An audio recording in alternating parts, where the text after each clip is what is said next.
Hello and welcome to That's Absurd. Please elaborate. Holiday edition. I'm Trace Dominguez. I am a science communicator and television person sometimes, and also 1/3 today of the triangle of fire that is this. I think I'm oxygen. Yeah, but also here with us is Fuel. Yes, I'm the soon-to-be incinerated member of this triangle, Julian Huguet. And the third person here with us today, which in this metaphor is heat. The spark. Is Kyle Sisk. This is an acute triangle. I am nowhere near the same length. You're an acute triangle. Kyle does not carry the same weight as the other two. Nonsense. This is a fire triangle. You need all three in order to have a spark of Kyle, knowledge. you need all three. All right, I'm in. If this is your first time listening to the podcast, this is going to be a different episode than usual. Usually on this show, we answer questions from the audience, that is you listening. People send it to us. You can look in the show notes if you want to send us a question. But as this is our second year of this podcast, we thought we would sit down, just the three of us, we are the three who make the show, and talk about some of our stickiest questions for this year. You know, I didn't take that assignment literally. You said sticky. I took it as my favorite, whatever. Yeah, I should have looked for the literal stickiest. Yeah, I think we'll get to that. I've got some that might qualify. Okay. Don't worry. We will cover all senses of the word sticky. So of course, like Trace said, if this is your first time, it's normally Trace and I, but longtime listeners of the show know that we have a third partner in all of this. He's the man who puts it all together, makes us sound good, cuts out all the parts where we sound like idiots, which is a challenge, and does sound design, music, basically, like Trace said, third essential part of the fire triangle, and that is Kyle Sisk. So Kyle, good to have you back on for another episode. Thank you for having me. Thanks for being here, Kyle. And also thanks for making us not be terrible. I think we speak for the audience as well when we say thank you so much.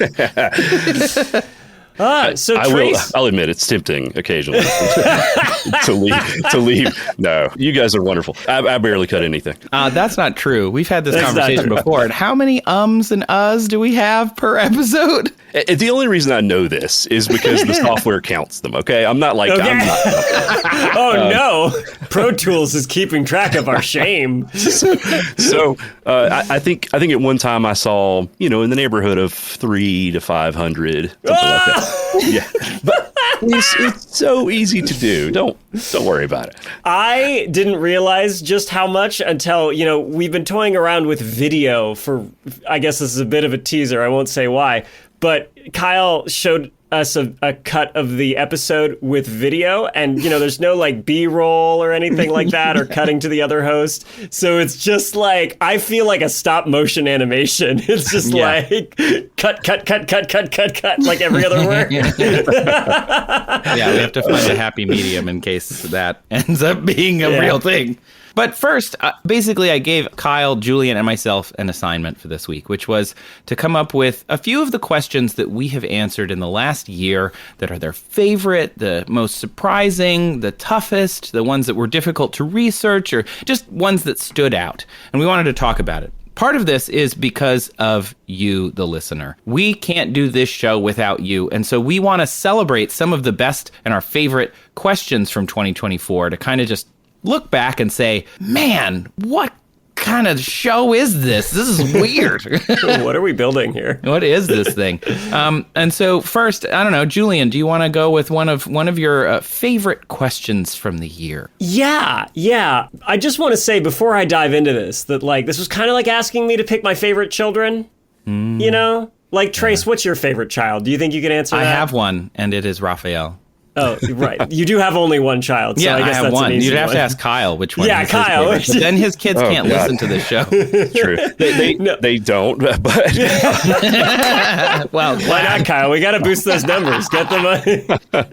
No, I do not have a favorite child, and if I did, I would not tell you. Exactly. Right. So, going through all the questions from the last year, and just the year, because I can think of from the start of the show some absolute favorites that are not going to get acknowledged just because we're only doing 1 year. But so many of them. I was like, that was a good one. That was a fun one. Yeah. And in the interest of just like brevity, I really had to pare it down. And so we started out kind of looking at our favorite questions or the ones with the most surprising answers. And one that really shocked me in terms of like, as I explored the research and kind of drew my conclusions from what it meant, was the question from Ren about creating a mirror version of Trace, like molecularly mirrored version of Trace. Do you remember that one? Wow. Yeah. Was that from the episode with Ellen Weatherford when she came on? It was about mermaids and dragons and evil mirror Trace. Backwards Trace. That was a great episode. Super fun.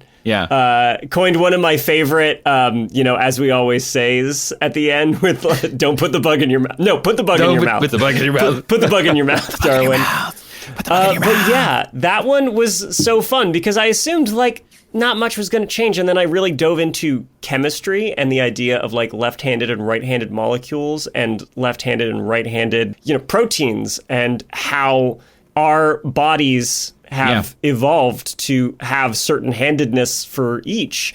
And when they are introduced to the opposite handedness, like a right-handed protein, left-handed molecule, or vice versa, I don't remember which, but they can't work together to actually like break down that molecule, so like you can't have sugar from food if you were like a left-handed version of yourself because like your body would not be able to process it. And I thought that was so cool and so fascinating. I really liked that episode too. I actually almost picked a question from that episode because the taxonomically categorizing a dragon one that I answered also in that episode is one that sticks with me because it just was, it was one of those that was a nice balance of getting to actually come up with something on my own, like be creative and just kind of figure stuff out. But also I learned a lot about taxonomy and I already was excited to learn about it. I mean, we wouldn't have picked it if we weren't excited, but like it was really, really, really fun.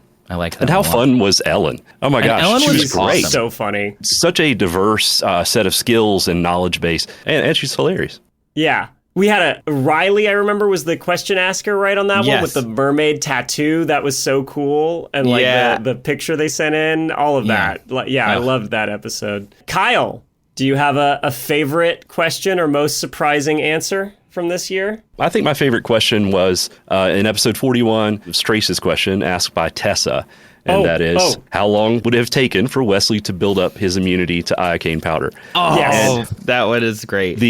The storytelling that went into your answer, Trace, was some of my favorite that I've ever heard on this podcast or not. Agreed. It was incredible. Agreed. The way you unpacked that was brilliant, and it's obvious in Julian's reaction. None of us were expecting it, and so that's probably my favorite and most surprising. That was so fun. I have that highlighted on my little doc of like favorite questions from the year. I was like, ooh, episode 41 was a banger. It had iocane powder from Tessa. And just like you said, Kyle, like Trace, I've noticed over the year of doing this, over the multiple years now, like you do such a good job of building like a narrative like this and like bringing me into it and involving me. And that was one of my favorites because the reveal at the end, like the way you set up the video clip of Wesley making Vicini like sniff the little vial first and later came back to that, and the reveal of like, that's the moment he killed him. I was like, that was absolutely brilliant. Like that was such a good, like from a storytelling structure perspective, which I care a lot about as like a writer.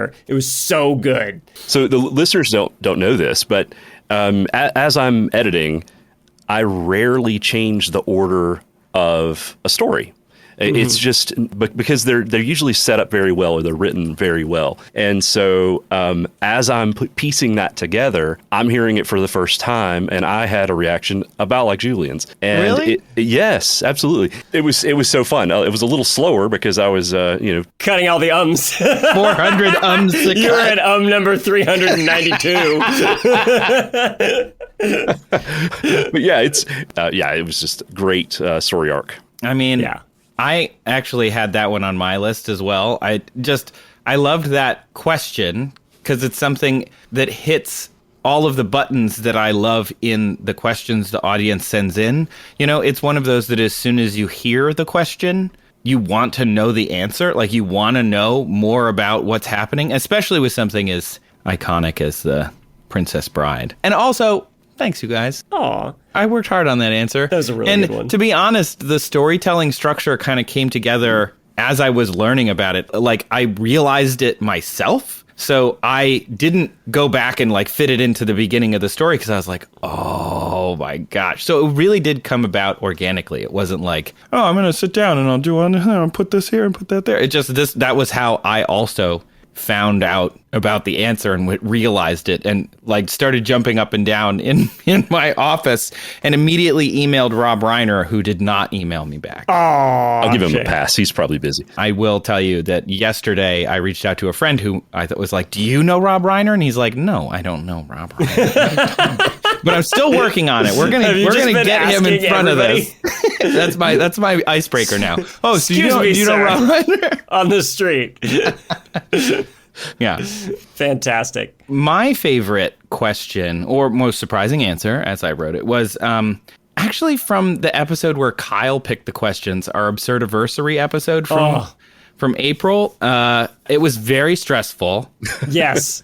We had very little fact-checking available to us in 5 minutes. Probably by far our least accurate episode. So, grain of salt and all that. Right. But how far does my car go on the average dinosaur that JW asked? I love this question. I don't know what it is about it, but I think about it all the time when I like get in the car. The structure of the question is like something a 5-year-old would ask, but it would never be in relation to a car. And it's just a funny way to ask that question. Kyle had a great fun fact from that episode too that I didn't know, but now I think about all the time. And that is that, really our gasoline does not come from dinosaurs specifically, right? It's like dead plant matter. Yeah. But the association with that is from like the Sinclair oil like gas company or whatever that has a dinosaur logo. And I drive by one almost every day. And every time I do, I'm like, there's that cause of that misconception right there. There it goes. That thing I learned from Kyle. Thanks, Sinclair. Thanks a lot for that. That's so funny. Yeah, that one stuck out to me. And not necessarily because it was a complex story, because again, we only had 5 minutes to look into it. But I was just surprised at the answer. One, that it was plant matter and not dinosaurs at all, because that is that misconception that I also shared. But just how much plant material it took was just shocking to me. It was like surprising on a level that I did not expect. Orders of magnitude greater. Absolutely. That's like what I was gonna multiple, hundreds of thousands of like, it just was impossible for me to have guessed. If you would have asked me to guess, I would not have gotten anywhere close. So finding that one study, luckily, that I was able to find for that, again, grain of salt with super factuality, but it was really, really cool. I really liked it. Yeah, that was a good one. I picked more favorites. I have like 4 or 5 for each kind of thing that we looked into. Another one that I found surprising in its answer was from Jesse, who asked about making an explosive about chickpeas. Yeah. If you remember that one. Yeah. First of all, it was fun because I went out and bought the chickpeas and dried garbanzo beans, which we learned are the same thing, which was also like a surprising fact for me. But then, like, again, it's funny. I'm noticing a theme in my answers. This is another chemistry-related one that, like, the more I dove into it, the more I was like, wait a minute, you could make dynamite out of the chickpea raw material. That's amazing. And thanks to that question, Julian is now on a list. Yeah. It's probably true.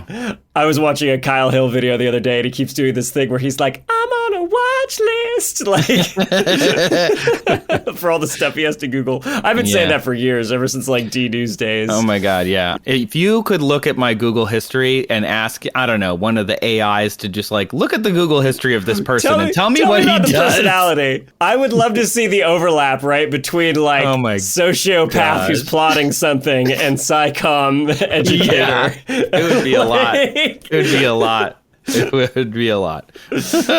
Okay, hit us with one more, and then we'll move on to toughest question. Recency bias, because it sticks out in my mind, but it was one that I found really surprising as well, was when Isaiah asked about plant-based diseases that infect and affect mammals. And at first I'm like, there doesn't seem to be much here. And then I discovered that it's possibly like malaria.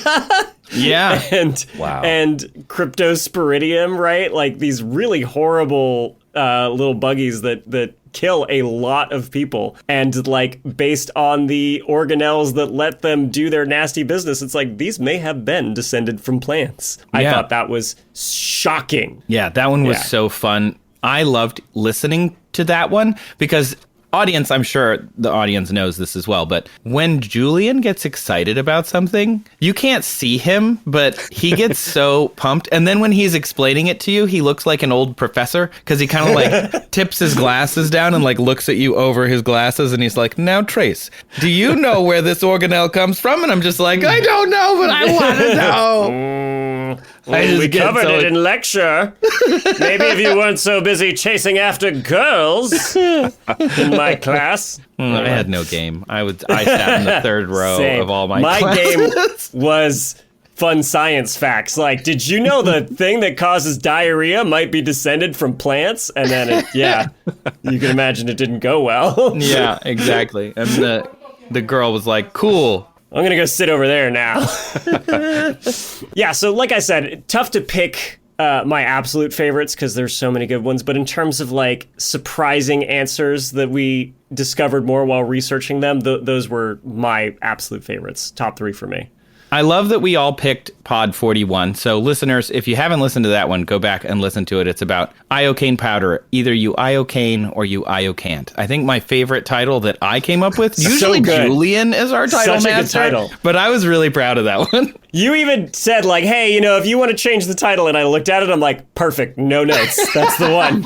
That's so clever because it involved also my answer and the binary or unary number system, which I was going to list as one of the most difficult to research for this year. Oh, really? That one seemed really tough. I was like surprised. Again, themes in my answers, I picked multiple for this, and some of them involve computer science, so I'm guessing I'm learning that that's a weak point for me. But more than that, I really dove into how our computers use binary math, and specifically what are called floating point numbers, to represent mathematics, and I found an absolutely amazing video breaking down the incredibly clever ways computer scientists have used the limited number of bits available, to your computer's memory to make an enormous range of numbers. And I found it fascinating, but also so time consuming to wrap my head around. But it ranks up there along with being a favorite. One that I remember is like, man, that took a lot of work. And I had to get in touch with friend of the pod, Greg Fish. Yeah. And ask him like, hey, listener Mason asked this thing about unary. And I don't even know where to start. How would it be bad? And Greg was like, oh yeah, it'd be bad. Yeah, that sounds like Greg. He's also Ukrainian, so he usually comes at things with, this is going to be bad. Yeah, that's just the Slavic attitude. Yeah, exactly. No happy endings in Slavic fairy tales. No, I love that about him. I remember listening to you talking about that and being like, oh my God, what did he did so much work for this. This was really hard. It was. It took a lot of effort. It's just a comedy podcast. Yes. It wasn't supposed to be a silly, like this. fun science podcast. When we started this, Trace and I were like, well, it'll be fun. We won't have to put too much work. And now I find myself spending hours reading papers, emailing experts, trying to wrap my head around stuff. And I'm like, this was supposed to be fun, but I want to do a good job for these people who asked this. Yes, we're getting like 10 questions or something a week, which is why we have the Patreon, shameless plug, where people can vote on the questions. It's not that shameless. We love that people want to vote on them. And it was just a really useful way to be able to give them that opportunity. So thanks to patrons out there who have voted on questions, which we have then gone on to answer. We have more questions coming, like we said, than we can pick from. So you're helping us a lot by narrowing it down, because you ask a couple ADHD kids to pick from hundreds of things, and we're just like, I don't know. Let's go. Oh, that's a good one. Oh, that's a good one. It's kind of like this very episode where you asked me to pick a bunch of my favorite questions, and I came back with 15. Yeah. I was like, can you pick 3 questions? And Julian's like, I sure can. I'll do more than that. I'll pentuple that output. What about you, Kyle? As the first listener, really, the first person other than us to hear this, what is it that you think was the toughest or most difficult sounding one? I don't know if it was the most difficult. Isaiah Leia from Quebec asked, if you were to blow up a person like a balloon, how how big would we need to get before we can fly under our own power? Oh, God. The amount of head skin. Yes.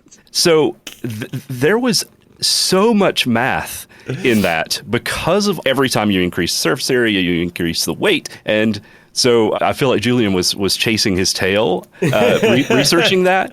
Yeah. As a listener, I was thinking, this was difficult to arrive at an answer, but he did. You know, it's funny you say that, because I did not struggle that much with the math on that one. But the fart flying question from Ricky and the petting a neutron star question from Robert had a ton of math that I did. That I even used some software I was learning to like double check. And that one was, so I had to like kind of practice my very weak coding ability, which we covered. I'm not good at computer science, and this like physics problem. And yeah, the head balloon was pretty simple actually, but how hard you'd have to fart and how fast you'd have to travel around a neutron star to not crash into it and obliterate yourself, so you can and then just to be able to just barely touch it. Yeah, I almost picked Ricky's question, but I thought you guys would pick that, and so I didn't. But Ricky's question brought my favorite image that we use for social. Thank you.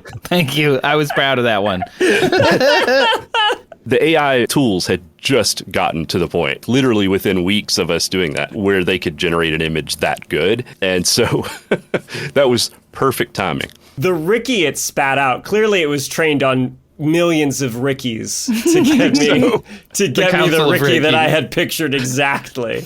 Like, he had like sunglasses, a mullet, like it was exactly to my mind what our listener Ricky looked like as he sent in that message about how hard you'd have to fart to lift off the ground. I also had the neutron star one on my, like, seemed the most difficult to research. Like, that one is so hard. Anything that is on the edge of our understanding, the edge of physics, the edge of biology, the edge of whatever, those are always the toughest, but sometimes the most, I don't want to say satisfying, but like the most mind-blowing maybe, or like the most mind-bending for sure. Like, that was the Stargate and Neutron Star episode, and I love Stargate, but that was also one that was hard for me because there was a lot of math and astrophysics and things that I was thinking about the whole time I was writing that question. And anything with math is going to be my toughest questions because I'm just like, I didn't have the best math teachers. I had really good science teachers and really good like arts and music and other, but my math teachers were all like, you don't get it? And I was like, no, I was just trying to get it. And so I've always been not confident in my math. Yeah. Math hard, but sometimes, like you said, really rewarding when it spits out an answer that like verifies sort of your instinct, or sometimes totally surprises you, or it's just like a number that's so huge you're like, I can't believe that's the speed you'd have to travel around a neutron star to orbit it, safely. It's there's something really fun about working through it and getting to that conclusion. And yeah, it's like, it feels like going to the gym sort of thing, right? Like, oh man, that was exhausting, but I'm going to tell everybody about it afterward. Yeah. Imagine it's like posting selfies, like, just did a bunch of math. Like, you should get a mirror and put the math on the bathroom counter. Take your butt out and then take my calculator. Honestly, it'll be a new class of selfie. I'm into it. Yeah. I think that it's great that you do all that math like that. Whenever Julian's like, and I know I'm not supposed to do math on a podcast, I'm just like, let's go. Here we go. I just don't want people to get lost in it, because when people start saying numbers at me, or like, when I ask for directions on the street and they just start telling me, my brain is just like that monkey banging a cymbal together. Like, I don't hear anything. Yeah.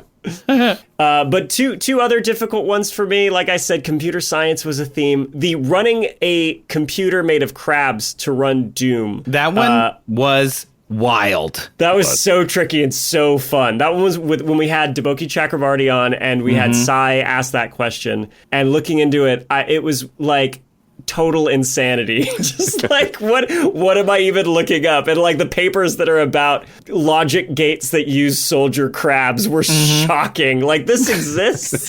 So I'm like, okay, well, I guess I better go figure out like the architecture of the chips from the 1990s that computers ran Doom on and how many logic gates there were.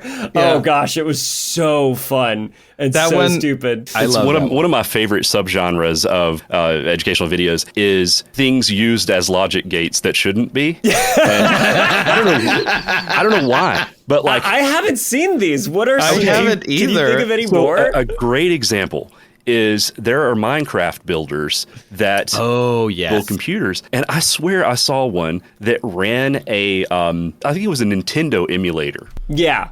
And I'm like, how do you even think to do this? Oh my gosh. It was tens of thousands of logic gates.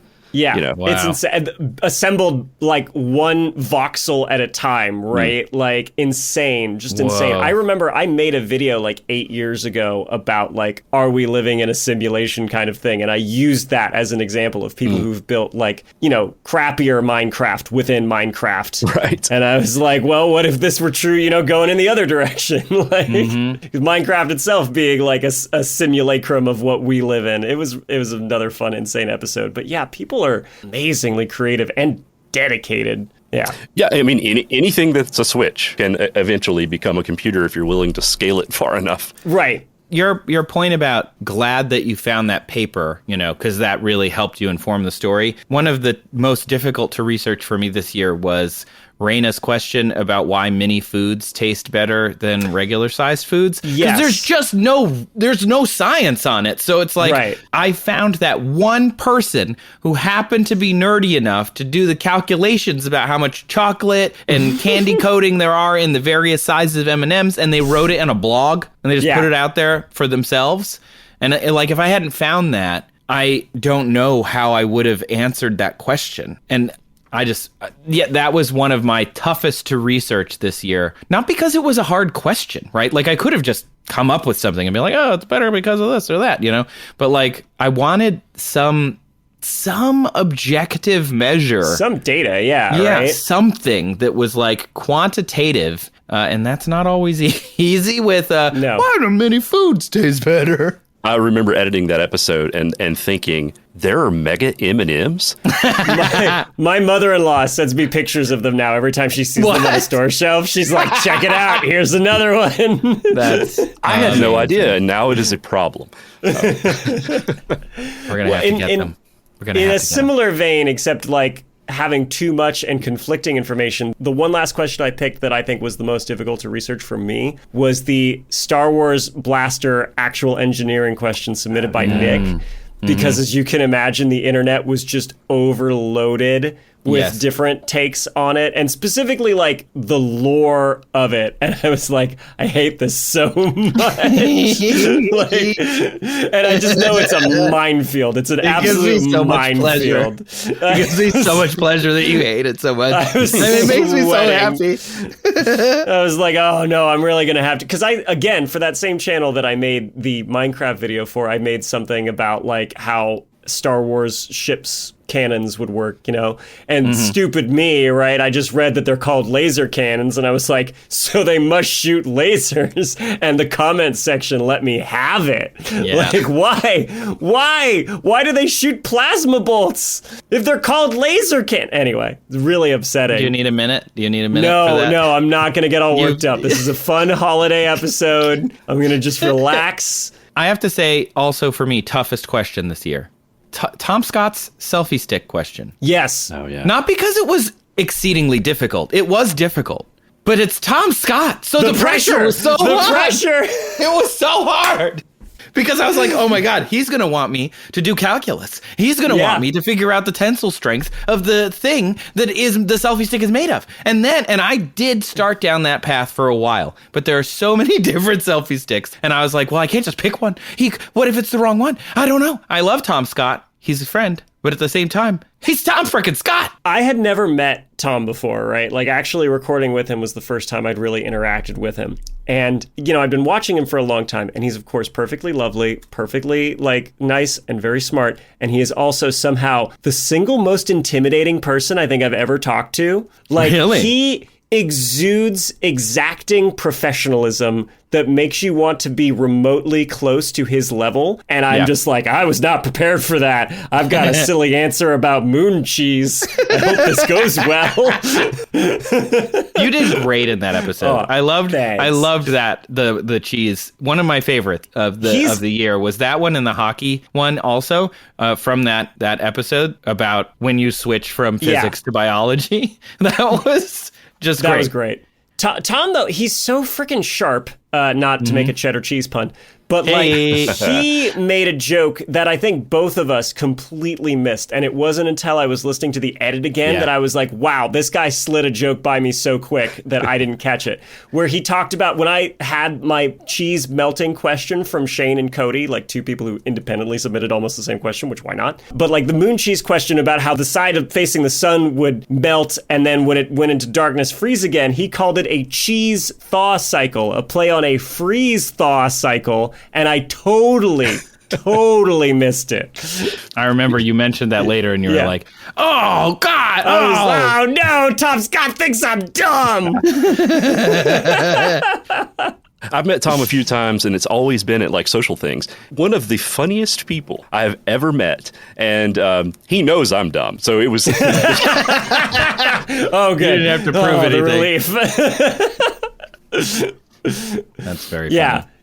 Kyle, did you get that sense, though, when you listened to the bits beforehand when we were, like, setting up? Because that's what it set in for me. I was like, oh, this guy's a pro. I mean, just watch his catalog. My God. Yeah. He kind of invented a genre. And so, a little intimidating, but he's a great guy. Yeah. Tangent, have you seen the thing that's going around the internet of, like, people in the group chat chiming in, and it's just Tom Scott intros where he's like, I'm on a hovercraft. I'm in a submarine. Yeah. I saw it and I was like, oh, God, yes. He must have seen it. Yes. He has. I so hope he's seen it. He's seen it. Oh, my gosh. Okay. That's so great. So funny. All right. So for our last part of this episode, what is a question or answer that is your number one standout from this year?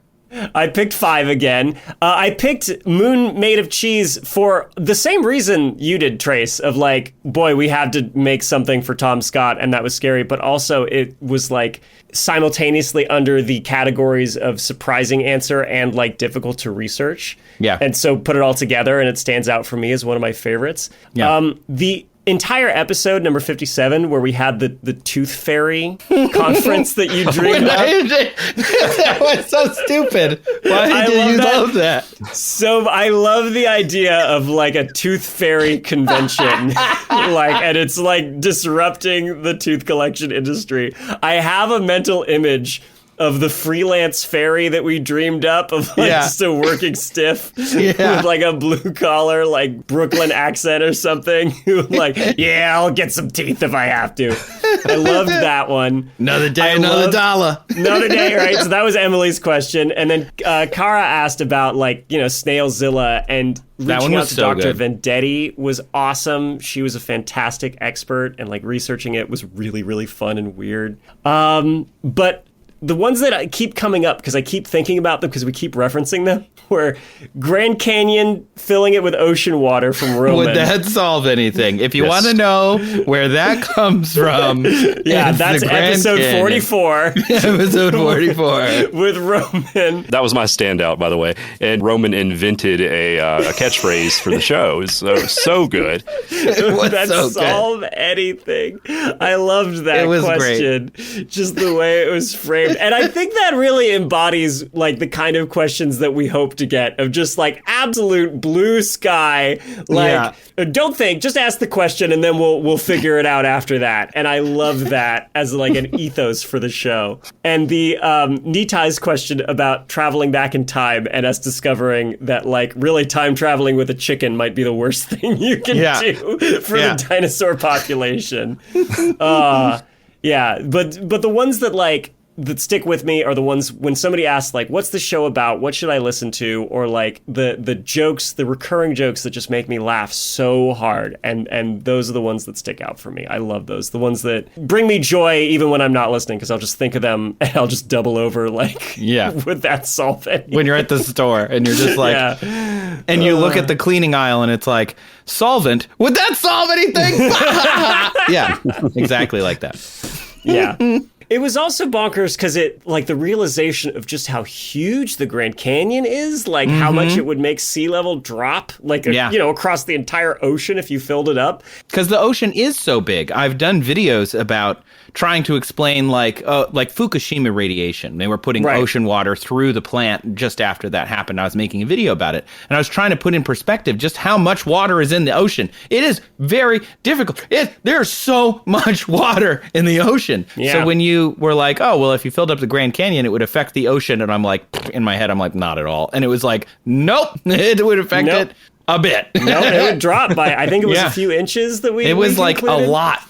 Considering how big it is. It was amazing. Mm-hmm. And then the other realization tacked onto that was like how briefly that would solve anything in terms of sea level rise because of like the rate that all the ice on the planet was melting. Yeah, that was just like whammy after whammy for that question. It was really fun. I don't remember the number, but it was in months.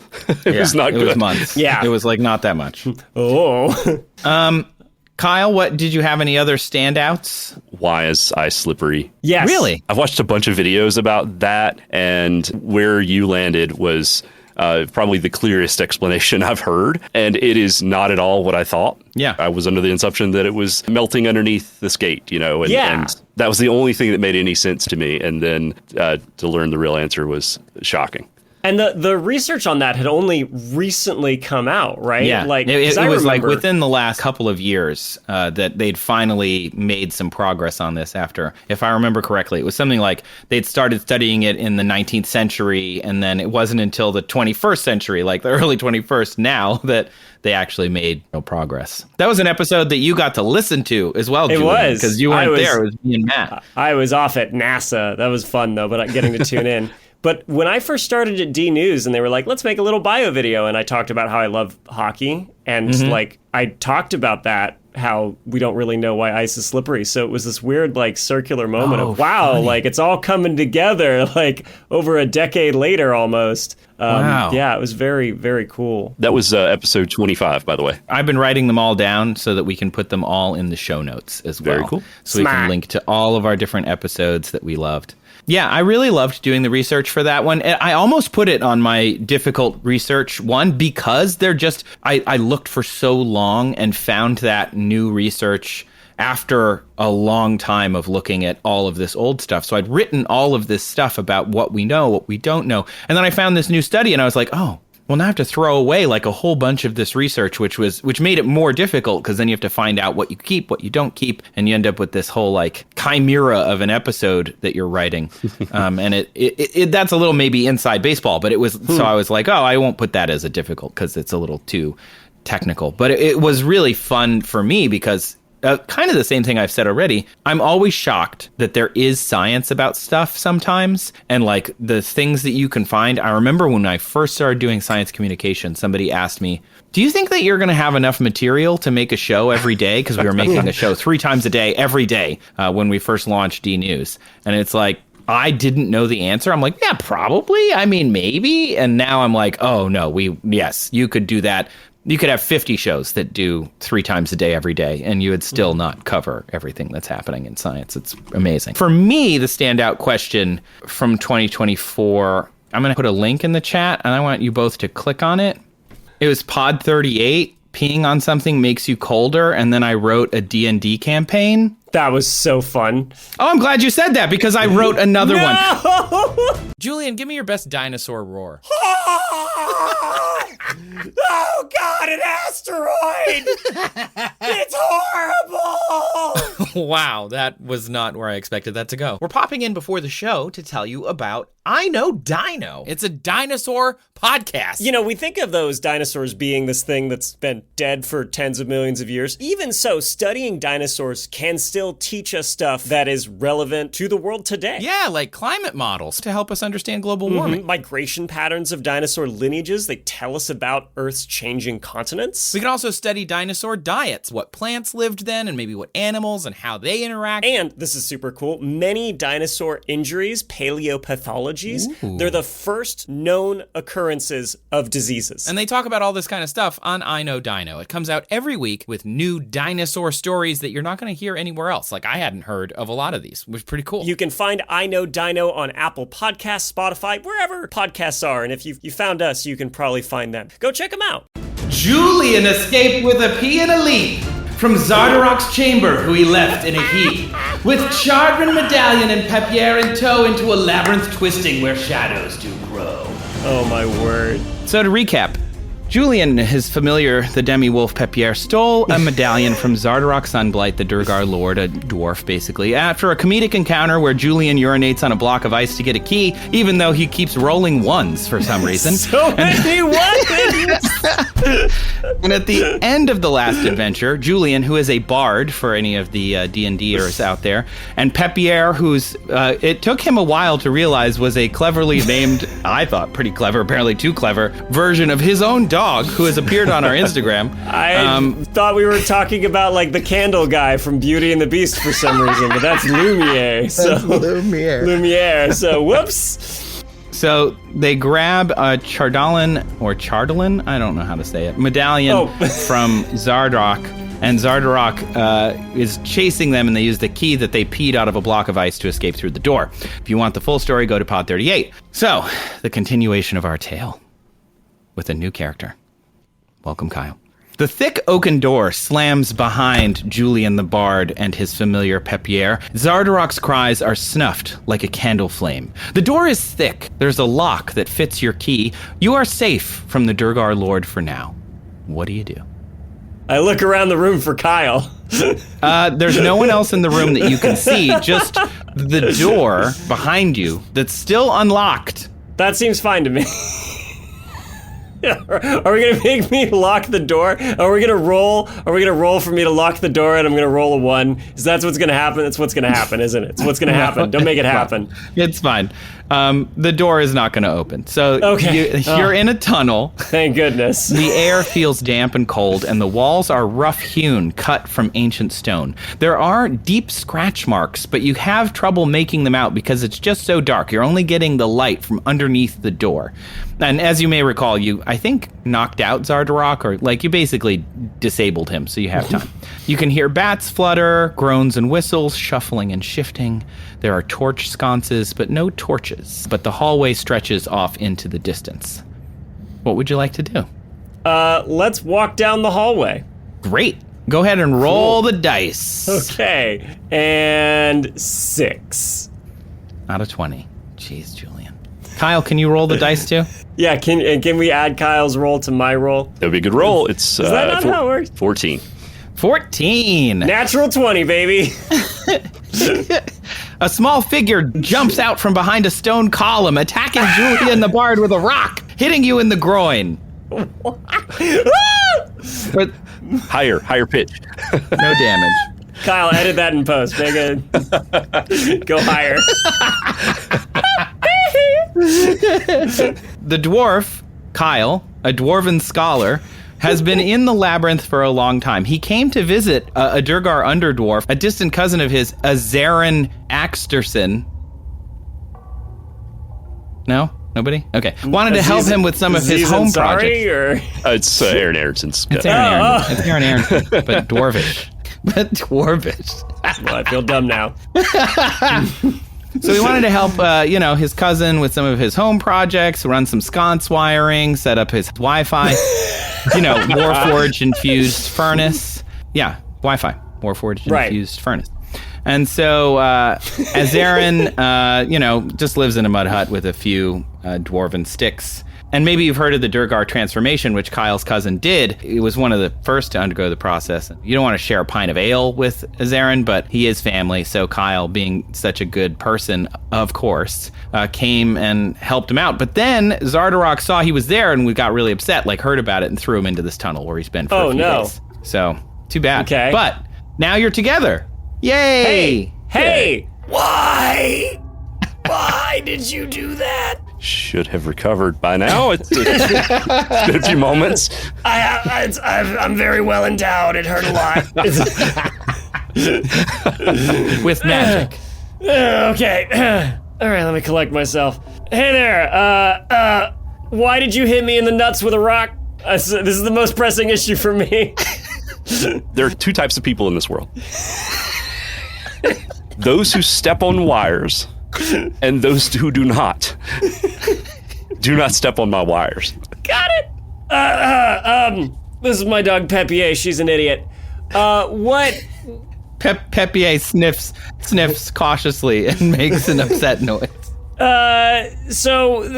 you know, Zardarok, are you two, like, you pals, or did he step on wires, too? He pays me to run these wires. Oh, that's an ambiguous answer. I'm gonna leave. I've got a medallion. Never mind that it's covered in urine. It's because it's worthless, that's why. So I'm just gonna take this and go. You're still in a really dark room, by the way. There's no light. Do you know the way to escape? Do you know the way out of here? Just follow the wires. It's the most dwarfish stuff I've ever heard. He's just like, I'm not gonna help you. Follow the wires. Right. Okay. But I can't step on them. Right. Yes. Okay, in the dark. Yes, exactly. That I'm following them in. Okay. You can gently run your finger along them. Ooh, that's what are you? Do you have like a wire kink? What is this? I mean, yeah. Yeah. Yeah. Well, very open in dwarf society. I have to respect that. It's my whole thing. My whole thing. I've just got the one thing. It's the wires. He made it his whole personality. Now he has to live with it. I appreciate, it is like a metal ore in there. Yeah. That you've shaped and extruded and bent. Yeah, I could appreciate that. Okay. Oh, you had to work extruded into this episode as well. I will never not say extruded now.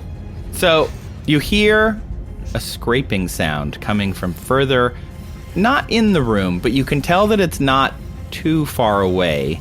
And a groaning sound, and you smell blood. Is that the last guy who stepped on your wires? Could be. But no, really, are you familiar with that groaning sound and blood stench? Really?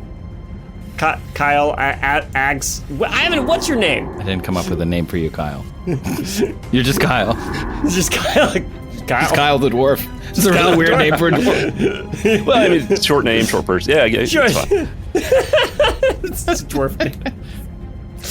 All right. Well, Kyle the dwarf, should I be worried or? I'm sure it's fine. I don't know what it is, but I'm sure it's nothing. I'm gonna roll a perception check. Nice. Roll your dice. 14. Let's go. Wow. Okay, so you're checking the room. Yes. Okay. So in the room, there's not much of consequence. It's a fairly small room. Kyle has been in this room since he was thrown out by Zardarok for running wires that he wasn't supposed to be running. He's been in here for a few days, so it smells. There are some scraps of food that he was able to scrounge, and there are two doors. There's a left door and a right door. Would you like to check the doors, or I think that would be a separate roll because they're separate things. Real quick, Dwarf Kyle. There's not going to be any sort of nut busting if I touch any of these doors, is there? Just have to check with you real quick.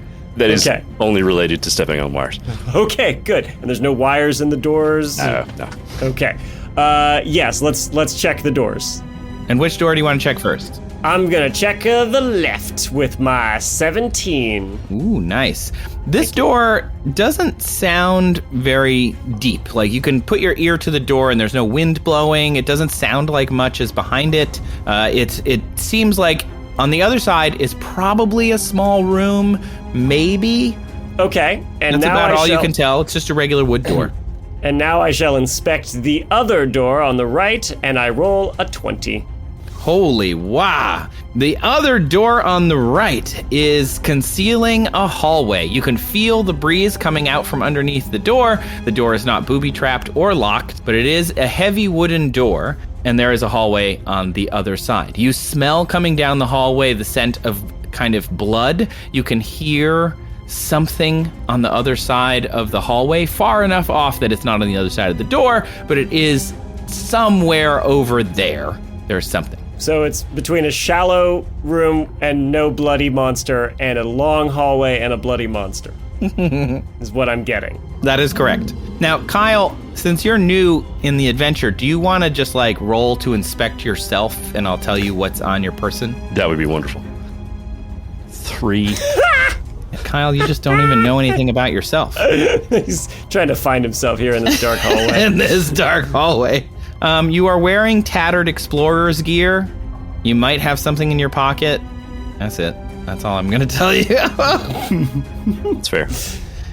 Oh, dwarf, come open this door on the right with me, will you? I think I saw some frayed wiring at the end of it when I rolled a natural 20. I could see through the crack.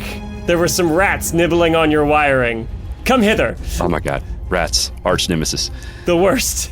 It's funny because I actually wrote if Kyle had rolled a higher number, then he had the bones of a rat in his pocket because it's better than starving. There you go. And it keeps them from eating your wiring. All right, Kyle the dwarf, let's open this door. On the right. You don't need to roll to open the door. I know. But Kyle starts to open the door and it begins to squeak loudly. Do you want to continue to open the door, or do you want to try and roll for like some dexterity or something? See, Kyle, those are the rats that I was talking about. They fear you. Sure, I'll roll a dexterity check. Okay. 6. All right. So you're able to do that thing that I think all dads are familiar with, and probably moms as well. When the door squeaks, so you just open it really, really fast, where you like hold on to it, and then you're just like, if I went slowly, it would go ee. So instead, I try and open it really quick, and it just goes ee. Yep. That's what I do. Great. You hear a groan from down the hall, but no shuffling or movement, that's a good thing. In this case, that's a good thing. Okay, thank you. On the other side of the door is a hallway with a single torch, but it is not currently lit, and the hallway stretches off into the distance. That your handiwork, Kyle? The torch that's not lit? It may not be lit, but I certainly am. Turns out that rat was really drunk. I don't know. What do you guys want to do? All right, Kyle Nutbuster. What are we doing here? The rock that I threw at you was flint, so we can Oh! light the torch, maybe. You were just trying to help me. Not really. It was just what I happened to have. That's I'm good. gonna write a very mean song about this later. I hope you're ready for that. Dwarf's throwing flint around, trying to give him a way out. He's not even trying to help you. Okay. Kyle, go ahead and roll your die if you want to light the torch. Another 3. No light torch. Why are you so bad at this? You can Hold still on, see. stand back. I'm gonna do it. Natural 20 again. Are you The serious? torch No, I'm dead bursts serious. into flame. Can I share my screen so you know I'm not cheating? No, it's okay. I believe you. No, Okay. we believe you. No. You have there. a- Look, there you- it is. I can't see it. Oh, there it is. Wow. There it is. Wow. Wow. Amazing. Incredible. Do you want me to share mine to show you the 3? The torch bursts into flames, and a very bright, well-struck flint flame. You can see scratch marks cover the stone walls. Some of these marks look intentional, like directional markers. A few symbols resemble crude dwarven runes, suggesting potential warnings about something that lives in the deeper passages. You want to continue through the hallway? Kyle, can you read these dwarven runes? Did you skip dwarf school? My cousin wrote this, and he's not what you would call fully literate. Oh, What, is he writing about his stick sale or something? Yes. Oh. It's a common Universal theme language. with my cousin. All right, well, let's go see what Aaron's selling. Wait, let's go see what Azarin's selling. Or sorry, is Aaron? I don't know. It doesn't matter. It doesn't matter. He's an NPC. So you walk down the hallway, and at the other end is another room with 2 more doors. Kyle, why don't you check these doors? Oh, a 20. Which door are you checking? Yeah, I'm going to check the left. You've opened the door deftly, and were able to close it again very quickly because on the other side is a Flind. Oh, no. Good thing you rolled a 20 because that's the Flind's house. That's where the Flind lives. Flinds are related to gnolls. I don't know if you're familiar with gnolls, but they are, quote, rapacious raiders, scavengers, and nomads with hyena-like heads who are always hungry. Quote from the Lords of Madness, if you should find yourself the object of a gnollish pursuit, burn your corpses, cover your scent, and pray to whoever might aid you, for there is no bribing, begging, or reasoning with hunger incarnate. Now this is a Flind. They're worse. A typical Flind is 7 feet or 2 meters tall, weighs about 140 to 160 kilograms, 350 pounds. And aside from the size difference, they are also got a hyena-like head and are way more violent. So congrats. You've opened the door and immediately closed it again in a comedic way, put your body in front of the door and was like, no, no, no, no, no, no, no, no, no, no, no. What is it? Can I see? I'm going to check the door. I don't think you want to see. No, I'm going to check. I just want to check real quick. Maybe it's gold. How much you want to open the door? You already know what's on the other side. Oh, well, we know they're squeaky, so we want to open them real fast.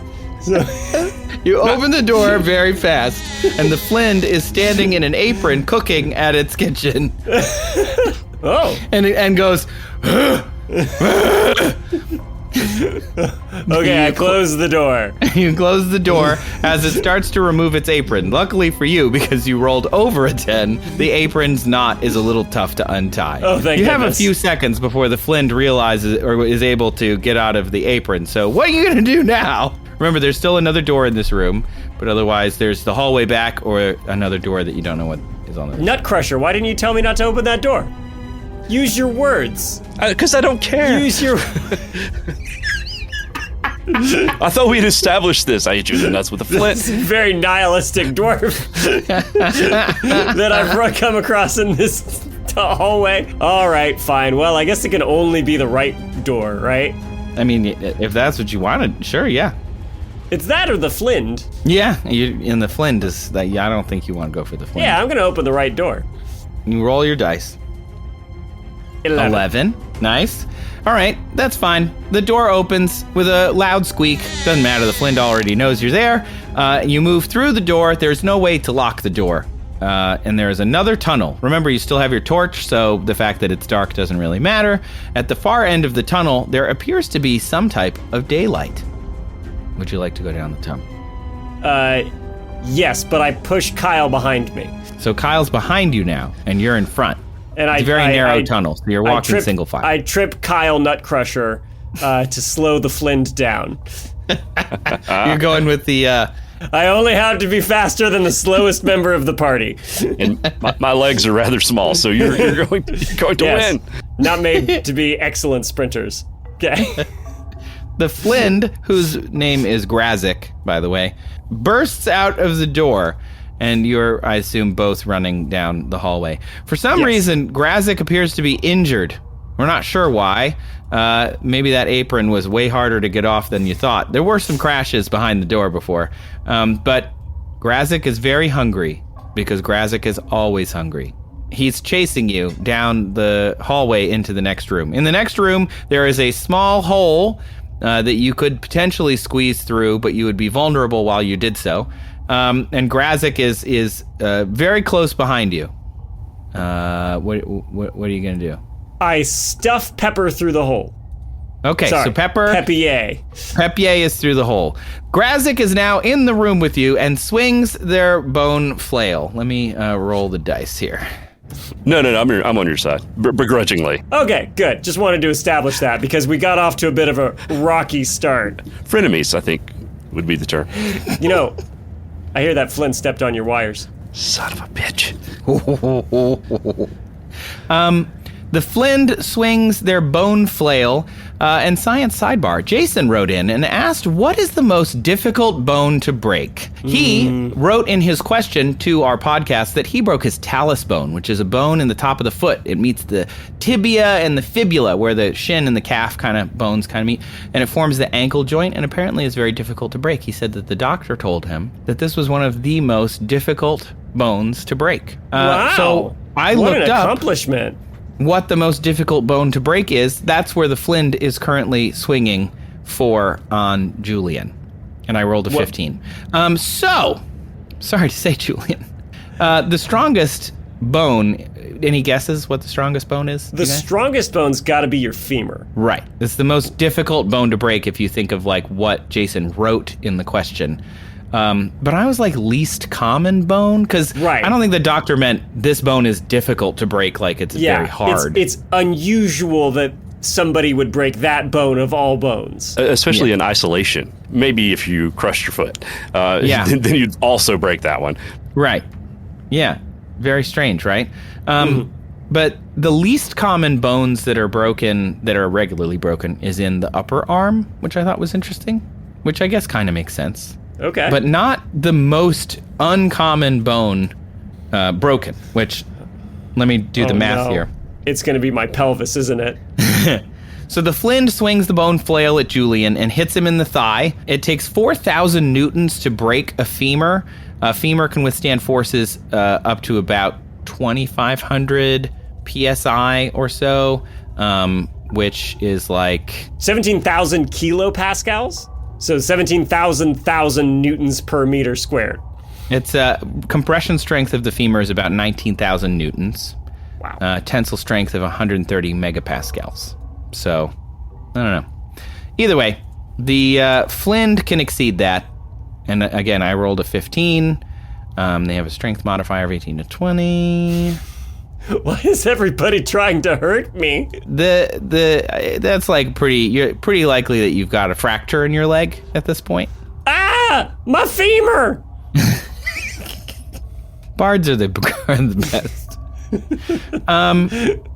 So before we move on, the spirit of Jason's question that he sent to our podcast is the most uncommonly broken bone, which is the hyoid bone.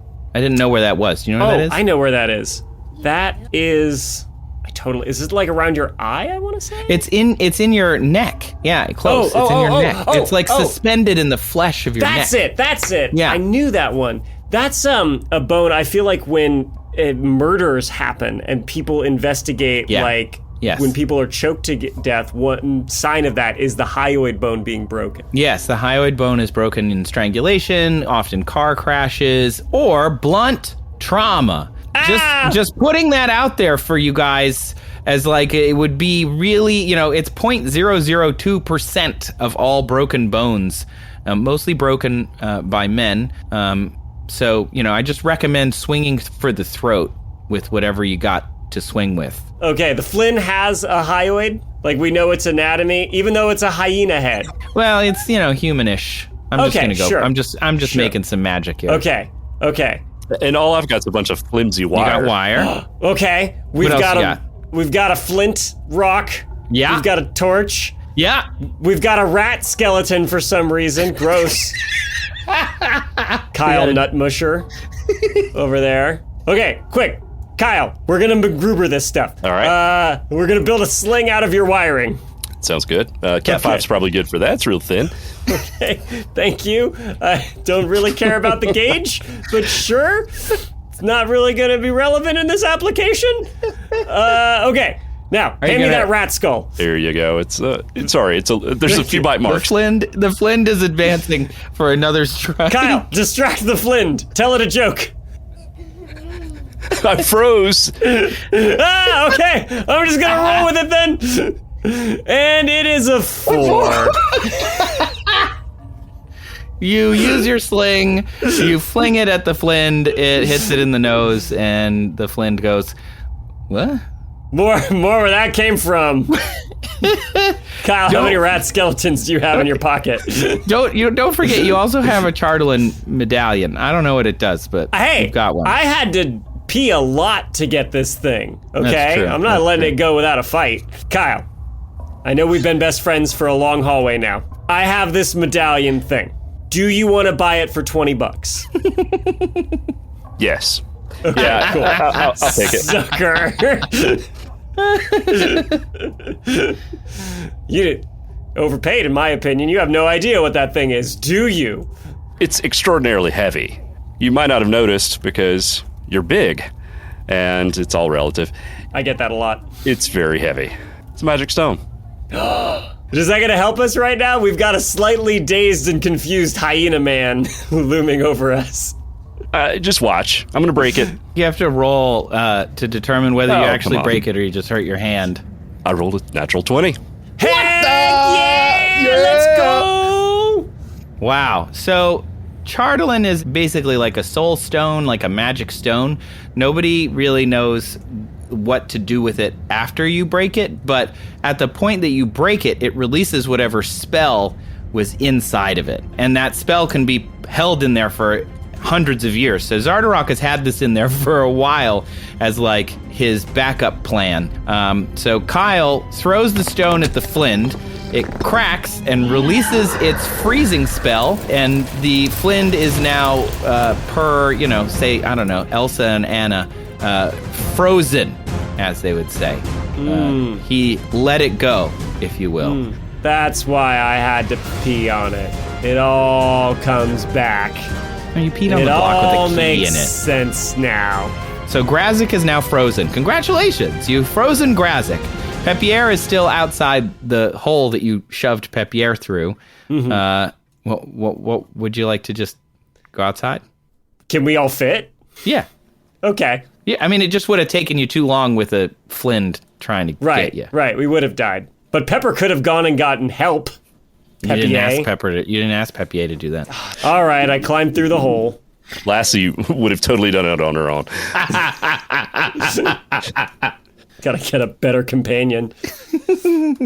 All right, so Julian has a slightly fractured femur and It hurts! climbs through the hole. Oh, the pain! Kyle the dwarf follows, ending our second adventure. And I made $20.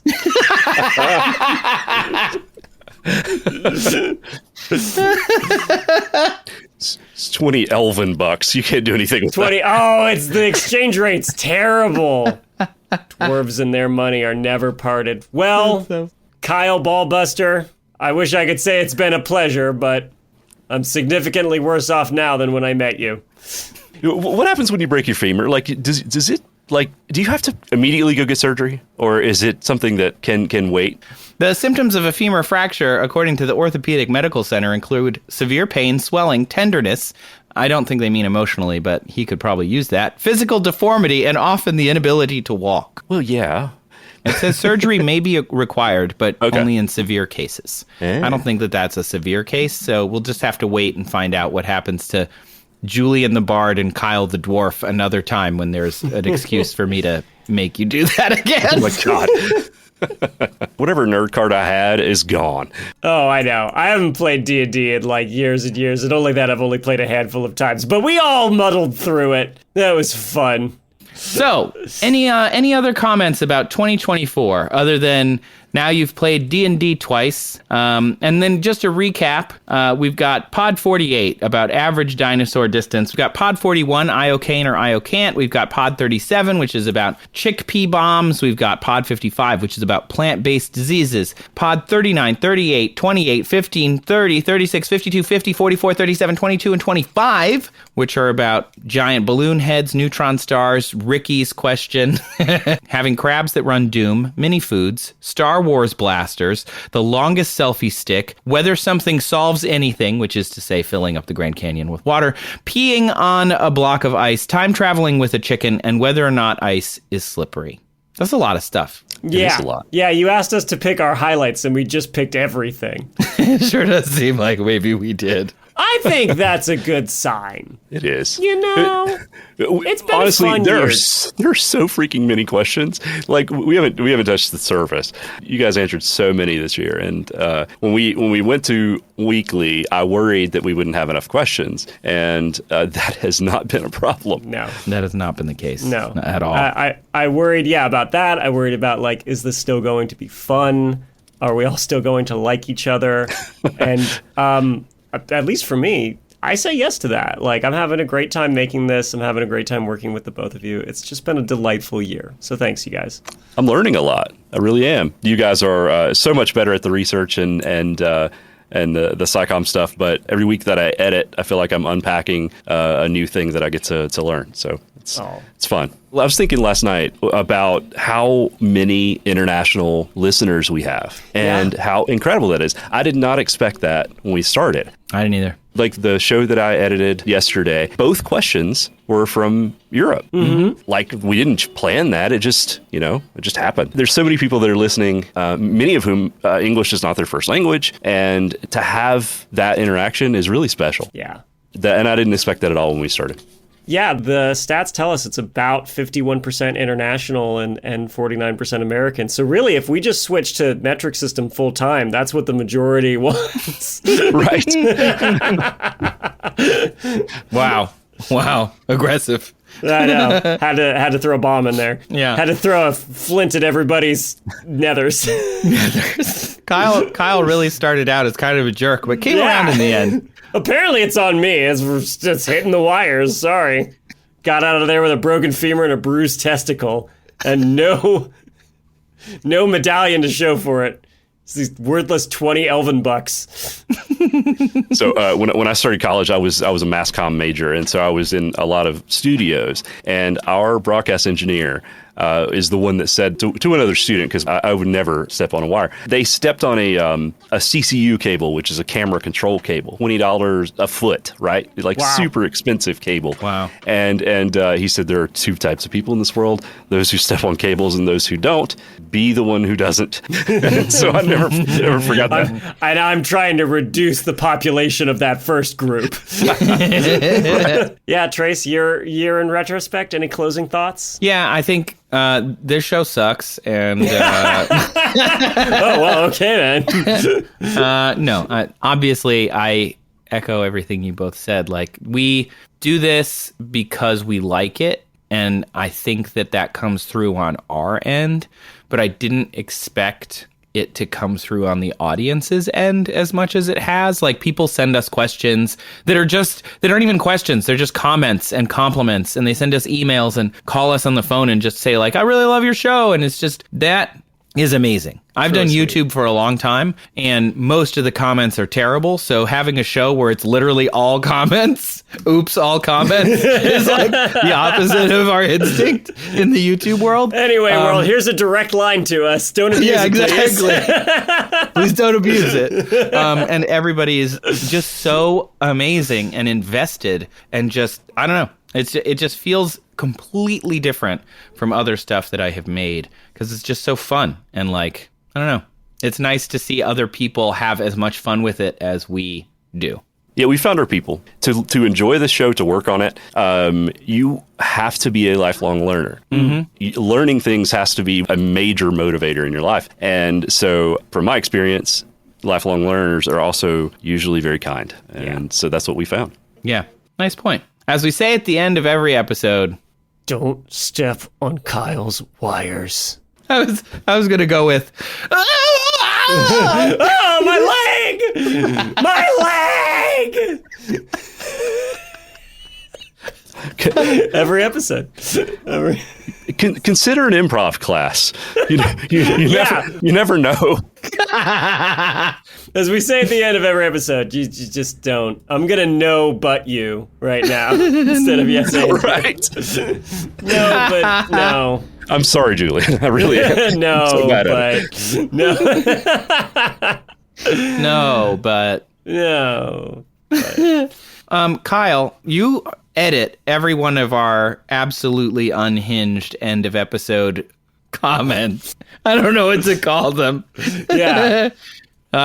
Episodes within the episode. Do you have a favorite?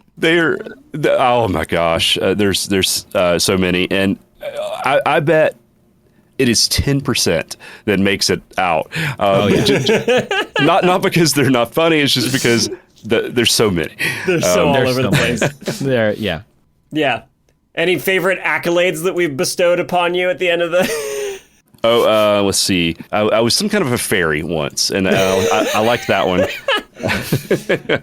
Was it Audio Fairy or something? Maybe, yeah. Might have been that. Our audio fairy. That must have been the Tooth Fairy episode. Freelance Audio Fairy. Thank you so much for listening to this episode of That's Absurd, Please Elaborate. The show was created, written, and produced by me, Trace Dominguez. And me, Julian Huguet. And me, Kyle Sisk. Yes, our nut destroyer in chief. Our dwarven electrician. I'm not sure I want to carry that forward. Okay, all right, I'll take it. No, that's the thing now. I'm going to get you a little desk shingle with it. Special thanks to listeners who submitted questions all throughout the year, even if it wasn't selected for this episode to recap or just one that we've answered yet. We see it in our feed. We appreciate all of them, all of you who take the time to have a silly little thought and share it with us and submit it. It means the world to us. We love it. Thank you. If you haven't done that yet, or if you've got more to submit, we make that easy. You can look for a question form down in our show notes. You can email us at hello@that'sabsurdshow.com. You can visit our website, that'sabsurdshow.com/ask, or you can even call us on the cellular telephone 302-TAPE-SHOW. That's TAPESHO. I suppose it'd work for a landline as well, but does anybody have those? Do people have those? Yeah. No. It's a wire. It's another thing to step on. Yeah, true. We don't want to do that. We've all heard what happens. We did have a question this episode, sort of, from Jason. So thanks, Jason, for submitting that question to us. Yes. And special thanks as well to our Patreon subscribers. Because of you, we are able to do silly things on this show, and we have a little bit to show for it. So thank you for that. We really appreciate every single one of you and every bit of the contributions that you make to this show. We have some big things coming in the next year. We're going to do, it looks like, spoiler alert, maybe a live show. We're going to also maybe do something that Julian mentioned earlier. And we're doing those things. Yeah, alluded Can't to. say and more. We're able to do those things in part because of your support. So thank you for joining the Patreon. A shout out to our absurd administrators, Les and Adam. And if you want to join the Patreon, you just have to go down into the show notes and check it out. You can join it there, or you can join Nebula. So another special thanks to those listening there. Nebula listeners can listen to the same episode that you got here, but by listening, they actually directly support us and other independent creators who they may listen to or watch over on Nebula. To join, visit go.nebula.tv/that'sabsurdshow, and we get credit if you join. So remember that. Trace, what do we say at the end of every episode? Don't put the bug in your mouth. Do not step on the wire. Don't time travel with a chicken. Don't time travel with Don't step on the wires. We need some rules. We need like a whole rules board. Actionable advice, right?